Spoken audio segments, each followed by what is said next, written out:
ಪಾಪಿ ಜನರ ಹಾಳು ದುನಿಯಾ ಜೀವಂತ ಸುಡುಗಾಡು ಎಲ್ಲಾರು ಬದುಕಿದ್ದು ಸತ್ತೋರು ಭೂಮಿ ಏನೋ ಮಾಡ್ತಿದ್ದೆ ನೀನು? ಅಣ್ಣ ಸ್ವಲ್ಪ ಸುಸ್ತಾಗಿತ್ತಣ್ಣ ಹಂಗಾಗಿ. ಯಾರ ಕತ್ತಿದ್ವನ?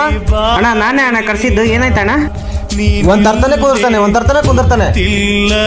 ಮುಂಚೆ ಏನ್ ಕೆಲಸ ಮಾಡ್ತೀಯ ನೀನು? ಅಣ್ಣ ಬೆಂಗಳೂರಿಗೆ ಆರ್ಟಿಸ್ಟ್ ಆಗ್ಬೇಕು ಅಂತ ಬಂದಣ್ಣ. ಇಲ್ಲಿ ಯಾರು ಚಾನ್ಸ್ ಕೊಡ್ಲಿಲ್ಲ.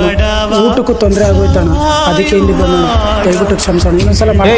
ಆರ್ಟಿಸ್ಟ್ ಇಲ್ಲ ಏನಿಲ್ಲ, ಕೆಲಸ ಮಾಡಿದ್ರೆ ಮಾಡು, ಇಲ್ಲ ಅಂದ್ರೆ ಹೋಯ್ತಾರೋ. ಬೀದಿಲಿ ಬಡವ ಸಾಯುವಾಗ ಕೇಳೋಕೆ ಯಾರಿಲ್ಲ.